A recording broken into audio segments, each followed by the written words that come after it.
kepada Allah. Masuk terutama di dalamnya majlis ilmu. Hadisnya sangat agung karena cukup panjang, saya terjemahkan langsung. Hadis ini riwayat Bukhari. Abu Hurairah berkata bahwasanya Rasulullah SAW bersabda, sesungguhnya Allah yang maha suci dan maha pemurah mempunyai malaikat yang berkeliling di jalan mencari orang-orang yang berzikir. Lalu kalau mereka menemukan mereka lagi berzikir, mereka memanggil teman-temannya. Para malaikat saling memanggil. Kemarilah, kata mereka satu sama yang lain. Lalu para malaikat itu menaungi mereka dengan sayapnya sampai ke langit dunia. Jadi bersusun-susun sampai ke langit dunia yang sangat jauh. Maka Allah bertanya kepada mereka, padahal dia mengetahui apa yang diucapkan hamba-hambaku yang kalian sedang naungin itu. Dan insya Allah majlis ilmu, kata para ulama, nomor satu di sini majlis zikir adalah majlis ilmu yang diutamakan di sini. Karena Nabi SAW sering kali membahasakan majlis beliau yang pada saat membahas wahyu dalam majlis zikir kepada Allah SWT. Semua yang mengingat Allah masuk dalamnya. Maka Allah pun bertanya kepada para malaikat yang sedang mendengar atau menaungi para orang-orang yang dinaungi oleh malaikat. Maka tadi di awal saya bilang ikhlaskan niat teman-teman. Ini janji Rasulullah SAW, tidak mungkin salah. Malaikat sedang menaungi kita dan Allah bertanya kepada para malaikat-malaikatnya, apa yang sedang diucapkan hamba-hambaku? Maka para malaikat menjawab, mereka mensucikan, membesarkan, memuji dan mengagungkanmu. Allah bertanya lagi, apakah mereka pernah melihatku? Maka malaikat mengatakan, tidak demi Allah, mereka tidak pernah melihatmu. Allah berfirman lagi, bagaimana seandainya mereka melihatku? Maka para malaikat menjawab, seandainya mereka melihatmu ya Allah, mereka akan lebih banyak beribadah, mengagungkan dan memuliakanmu. Lalu Allah bertanya lagi, apa yang mereka minta? Para malaikat mengatakan, mereka memohon surga kepadamu. Allah berkata lagi, apakah mereka pernah melihat surga itu? Para malaikat menjawab, tidak demi Allah, mereka belum pernah melihatnya. Allah berfirman lagi, bagaimana seandainya mereka sudah melihat atau sedang melihat surga itu? Para malaikat menjawab, mereka akan lebih merindukan dan lebih bersungguh-sungguh memintanya dan lebih terpesona. Kemudian Allah bertanya, mereka berlindung dari apa? Para malaikat menjawab, mereka berlindung dari neraka. Allah SWT bertanya, apakah mereka pernah melihat neraka itu?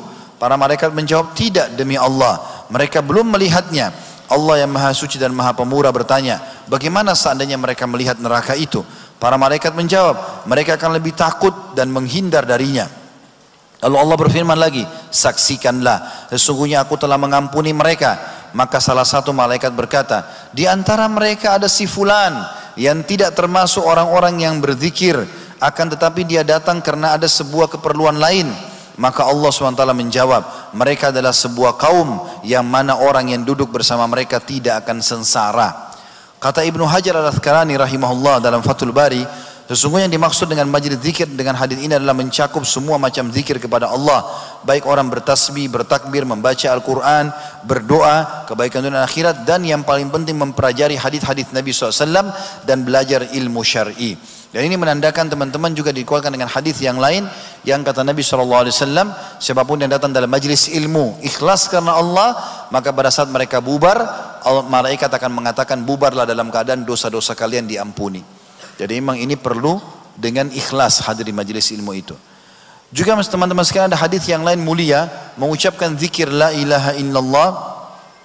Kata Nabi SAW dalam hadis yang sahih diriwayatkan oleh Imam Bukhari, man qala la ilaha illallah wahdahu la syarikalah lahul mulku wa lahul hamdu wa huwa ala kulli syai'in qadir fi yaumi mi'ata marra kana lahu idlu asyri riqab wa kutibat mi'atu hasanah wa muhiyat anhu mi'atu sayyi'ah wa kanat lahu hirzan minasy syaitani yaumahu dzalika hatta yumsi lam ya'ti ahadun bi afdali mimma ja'a bihi illa rajulun amila aktsara minhu.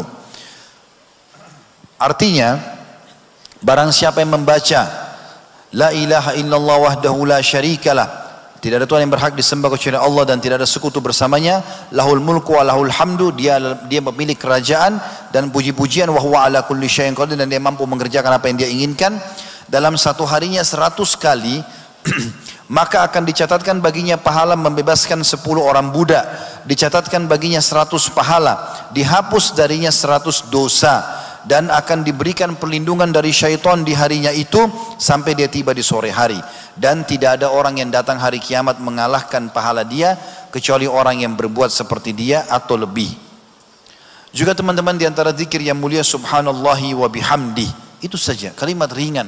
Ini saya pernah jelaskan, 1 menit bisa kita baca 100 kali. Subhanallah wa bihamdi, subhanallah wa bihamdi. Ini mulia.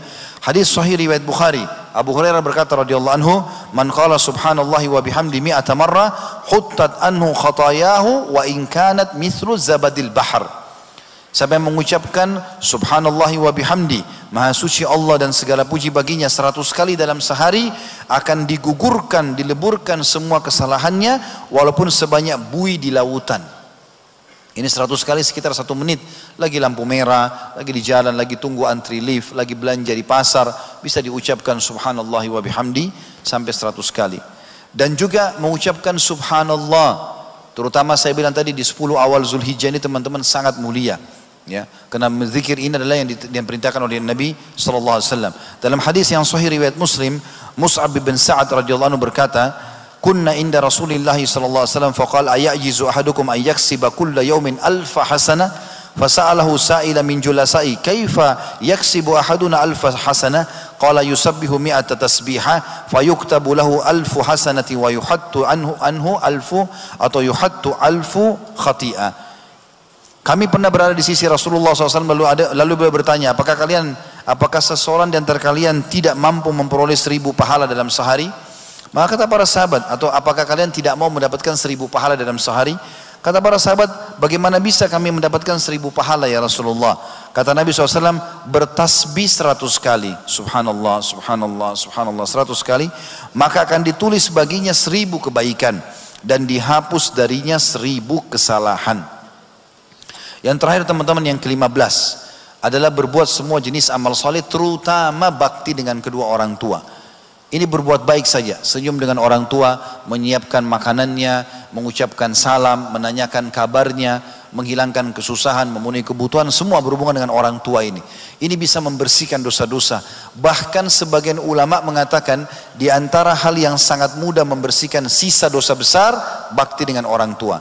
Dalam sebuah hadis atau riwayat yang sahih dikatakan bahwasanya ada seseorang pernah datang kepada Abdullah bin Umar radhiyallahu anhu lalu berkata, "Saya baru membunuh orang dan saya merasa itu dosa sangat besar karena orang itu tidak bersalah. Saya bertaubat kepada Allah. Kira-kira apa langkah yang paling cepat membuat dosa saya dimaafkan?" Maka pertanyaan Abdullah bin Umar, "Apakah kedua orang tua masih hidup?" Kata dia, "Tidak ada lagi.